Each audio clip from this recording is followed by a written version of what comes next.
DIY नहीं, एक challenge है उनके लिए जिन्हें लगता है कि हमने सब कुछ ट्राई करके देख लिया लेकिन हमें कोई भी बेनिफिट नहीं मिला, यानी कि हमारे स्किन में कोई भी चेंज देखने को नहीं मिला है। तो आप इस चैलेंज को एक्सेप्ट करके देखिए। आपको सिर्फ एक बार इस डीआईवाई को इस्तेमाल करना है। अगर आपको बेनिफिट मिलता है तो आप इसे आगे कंटिन्यू कर सकते हो, बिकॉज मैं तो 100% श्योर हूँ कि आपको रिजल्ट मिलने ही वाला है। तो चलिए आज के इस डीआईवाई को स्टार्ट करते हैं। Hi everyone, welcome to my YouTube channel. I am Sonali Singh. अगर आप मेरे चैनल पर पहली बार आए हैं तो चैनल को सब्सक्राइब करके बेल आइकन जरूर प्रेस कर लें। मैं आपके लिए hair care, skin care, makeup, hair style और बहुत अमेजिंग वीडियो लाती रहती हूँ जो कि हम सबके लिए बहुत यूजफुल होती हैं। और अगर ये वीडियो आपको पसंद आता है तो इसे लाइक करके मुझे अपना सपोर्ट जरूर दें। आज के इस डीआईवाई से आपको बहुत सारे बेनिफिट मिलने वाले हैं। फर्स्ट, ये हमारी स्किन से टैन को रिमूव कर देगा, बिकॉज टैन की वजह से हमारी स्किन सिर्फ डार्क नजर नहीं आती, इसके अलावा भी स्किन में कई प्रॉब्लम हो जाती हैं। सन डैमेज की वजह से हमारी स्किन में ब्राउन स्पॉट्स क्रिएट होते हैं जो कि पिगमेंटेशन की तरह नजर आते हैं। इसके अलावा आपकी स्किन में छोटे छोटे पिंपल, एक्ने या मीलिया जैसी प्रॉब्लम भी क्रिएट हो जाती है, या मोल्स की प्रॉब्लम भी बहुत ज्यादा होती है इसकी वजह से। तो इसलिए आपको इस डीआईवाई से ढेर सारे बेनिफिट मिलने वाले हैं। इसके साथ ही ये आपकी स्किन को लाइट भी करेगा, यानी कि जो शेड आपकी सन की वजह से या पॉल्यूशन की वजह से हाइड हो चुकी है ये उसे इनहेंस करेगी। क्योंकि जब आप ज्यादा सन, पॉल्यूशन या धूल मिट्टी फेस करते हो तो इसकी वजह से आपके स्किन की ऊपरी परत डेड होने लगती है, धीरे धीरे करके वो डार्क होने लगती है, जिसकी वजह से हमारी स्किन भी डार्क नजर आती है। तो जब आप अपनी स्किन को अच्छे से एक्सफोलिएट कर देते हो तो वो डेड लेयर निकल जाती है और हमें हमारी रियल स्किन मिलती है, यानी कि आपकी स्किन निखरी हुई नजर आती है। तो चलिए आज के इस अमेजिंग डीआईवाई को स्टार्ट करते हैं। एंड इसे प्रिपेयर करने के लिए हम पहला इंग्रेडिएंट लेंगे एक आलू। ये मेरे पास सिंगल आलू बचा हुआ है, वो भी काफ़ी पुराना है। तो पहले मैंने इसे अच्छे से वॉश कर लिया है, उसके बाद मैं इसे छील लूँगी।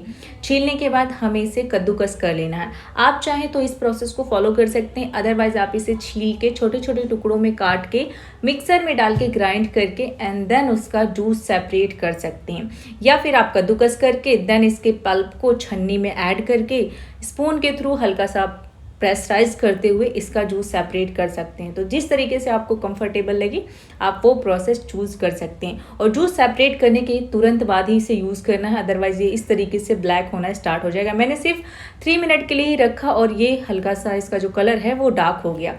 उसमें मैंने चुटकी भर बेकिंग पाउडर ऐड किया है। दोनों को अच्छे से मिक्स कर लेना है एंड उसके बाद हमें इसे ब्रश से या फिर हैंड से अपने फेस पे या अपने नेक पे या अपने हैंड पे, लेग पे, यानी कि जहाँ पे भी आप अपने टैन को रिमूव करना चाहते हो या आपकी स्किन जहाँ से भी डार्क हो चुकी है, अगर आप अपने नेक की डार्कनेस को रिमूव करना चाहते हो या कोहनी, घुटने, आपको इसे हर जगह अप्लाई कर लेना है। तो मैंने इसे अपने फेस पे, नेक पे, हैंड पे अप्लाई कर लिया है अच्छे से, जिस तरीके से आप सीरम अप्लाई करते हो उस तरीके से। एंड उसके बाद हमें इसे इसी तरीके से लीव कर देना है करीब 15 से 20 मिनट के लिए, और तब तक हम अपनी सेकेंड डीआईवाई को प्रिपेयर कर लेंगे। तो इसके लिए मैंने एक टमाटर लिया है। टमाटर को सेम प्रोसेस के साथ जूस सेपरेट कर लिया जैसे हमने आलू का जूस सेपरेट किया था। एंड उसके बाद हम लेंगे एक बाउल, उसमें ऐड करेंगे 3 टेबल स्पून बेसन। क्वांटिटी आप इंक्रीज या फिर डिक्रीज कर सकते हो एज आपको यूज़ करना है उसके हिसाब से। तो बेसन को ऐड करने के बाद नेक्स्ट मैं इसमें ऐड करूँगी 2 टेबल स्पून मक्के का आटा। अगर आप इसे नहीं यूज़ करें तो आप इसकी जगह चावल का आटा यूज़ कर सकते हो। तो मैंने यहाँ पे 2 टेबल स्पून मक्के का आटा लिया है। उसके बाद मैं इसमें ऐड कर रही हूँ 1 टेबल स्पून कॉफ़ी। तीनों ही इंग्रेडिएंट बहुत ही बेनिफिशियल हैं आपकी स्किन से टैन, डार्कनेस या डेड लेयर को निकालने के लिए। तो तीनों को हमने ऐड कर दिया। उसके बाद जो हमने टमाटर का रस निकाला था उसे हम इसमें ऐड कर देंगे। तो मैंने यहाँ पे करीब 3 से 4 टेबल स्पून जूस सेपरेट कर लिया था एक टमाटर का, तो वो पूरा मैंने इसमें ऐड कर दिया है। नेक्स्ट मैं ऐड कर रही हूँ इसमें एप्पल साइडर विनेगर। आप इसकी जगह 1 table spoon lemon juice add कर सकते हो अगर आपके पास ACV नहीं है तो। लेकिन अगर आप एप्पल साइडर विनेगर ऐड कर रहे हो तो आपको 2 टेबल स्पून इसमें ऐड कर देना है। फिर हम थोड़ा सा पानी ऐड करेंगे अकॉर्डिंग टू क्वांटिटी, और उसके बाद हमें इसे अच्छे से मिक्स करते हुए बेसन की गांठों को तोड़ते हुए इसका इक्वली एक पेस्ट बना लेना है, बिल्कुल स्मूथ। जिस तरीके से आप मास्क लगाते हो अपनी स्किन पे उस तरीके का यहाँ पे पूरा ये मास्क बन के रेडी हो जाएगा। एंड उसके बाद आपको इसे अपने स्किन पे अप्लाई करना स्टार्ट करना है। तो मैंने इसे अपने फेस से स्टार्ट किया, क्योंकि जब से मैं मुंबई से वापस आई हूँ मेरा पूरा फेस टैन हो चुका है, इसके साथ ही मेरी नाक पूरी ब्लैकहेड से भरी हुई है, मतलब बहुत रफ सरफेस लग रहा है मेरी स्किन का। तो इसलिए मैं ये DIY यूज़ कर रही हूँ, जिसकी वजह से मेरी टैन भी हट जाएगी और जो भी डेड लेयर है वो भी रिमूव हो जाएगी। इसके साथ ही मेरे जो नोज़ पे या स्किन पे ब्लैकहेड हैं वो भी अच्छे से क्लीन हो जाएंगे। और इसके लिए हमें एक छोटा सा स्टेप इसी DIY के साथ फॉलो करना पड़ेगा, वो अभी हम इसके बाद फॉलो करेंगे। तो इसे मैंने पूरे फेस पे अच्छे से थिक लेयर में अप्लाई कर लिया है एंड उसके बाद फिर मैं इसे अपनी नेक पे भी अप्लाई करूँगी, बिकॉज नेक की भी यही दिक्कत होती है कि जैसे जैसे ज़्यादा सन के टच में आती है तो टैन तो होता ही है, साथ में फाइन लाइन रिंकल्स भी होने स्टार्ट हो जाते हैं। तो इसलिए हमें इसे अच्छे से पहले नेक पे भी अप्लाई करना है, उसके बाद फिर मैं इसे अपने हैंड पे भी अप्लाई करूँगी।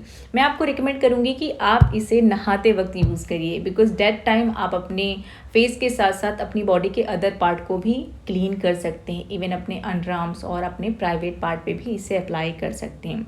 इसके अलावा अगर आपकी घुटने, कोहनी या नेक डार्क है तो वहाँ पे भी अप्लाई करके अच्छे से क्लीन कर सकते हैं, तो धीरे धीरे वहाँ की डार्कनेस भी रिड्यूस हो जाएगी। और नहाते वक्त अगर आप इसे यूज़ करेंगे तो वहाँ पे वॉश करना बहुत ईजी हो जाता है, आप एक साथ पूरा वॉश कर सकते हैं। लेकिन अगर आप सिर्फ फेस पे या हैंड पे इस तरीके से अप्लाई करते हैं कपड़ों के साथ, तो डेट टाइम होता है कि कपड़ों पे भी लग जाता है, जैसा कि मेरे इस ड्रेस में भी थोड़ा बहुत लग गया था। तो इसलिए मैं रिकमेंड करती हूँ कि आप इसे नहाते वक्त यूज़ कीजिए, सबसे ईजी रहेगा। तो मैंने इसे अपने दोनों हैंड पे अप्लाई कर लिया।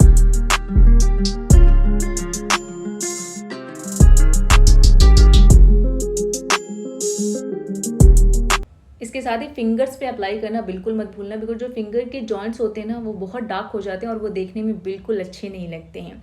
और उसके बाद फिर मैंने अपने नेक पे हल्का सा छूट गया था वहाँ पे अप्लाई किया, और आंखों के ऊपर हल्की सी डार्कनेस थी तो मैंने वहाँ भी थोड़ा थोड़ा बिल्कुल अप्लाई कर लिया, बिकॉज बहुत थिक लेयर में हम यहाँ पे अप्लाई नहीं कर सकते हैं। एंड देन हमें फिर इसे 10 मिनट के लिए लीव कर देना है इसी तरीके से।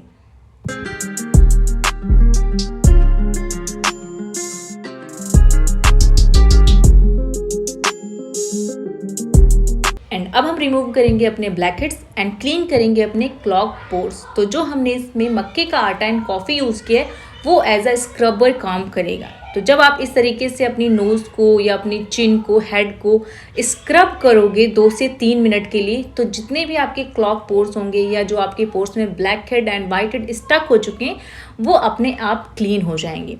तो आप देख सकते हैं यहाँ पे बिल्कुल स्मूथ स्किन आपको दिख रही है। और जब आप इस प्रोसेस को फॉलो करेंगे ना तो आपका चेहरा अच्छे से क्लीन भी होगा, साथ में जो डेड लेयर है ना वो भी एक्सफोलिएट हो जाएगी। इस स्टेप को आपको 2 से 3 मिनट के लिए फॉलो करना है। उसके बाद अपनी स्किन को, फेस को वॉश कर सकते हो। वॉश करने के बाद आपको टॉवल से वाइप कर लेना है। इस DIY को यूज़ करने के बाद आपकी स्किन का शेड भी लाइट होगा, आपकी स्किन बिल्कुल स्मूथ एंड क्लीन हो जाएगी। जैसे ही आप अपनी स्किन को टच करोगे आपका सरफेस आपको बिल्कुल स्मूथ फील होगा। और आप ट्राई करके देखना, ये DIY आपको 100% रिजल्ट देने वाली है। तो आई होप कि ये वीडियो आपके लिए बेनिफिशियल हो। अगर वीडियो पसंद आया हो और ट्राई करके देखना, उसके बाद लाइक करना, कमेंट करके ज़रूर बताना। Thanks to watch full video. Love you all, bye bye, take care.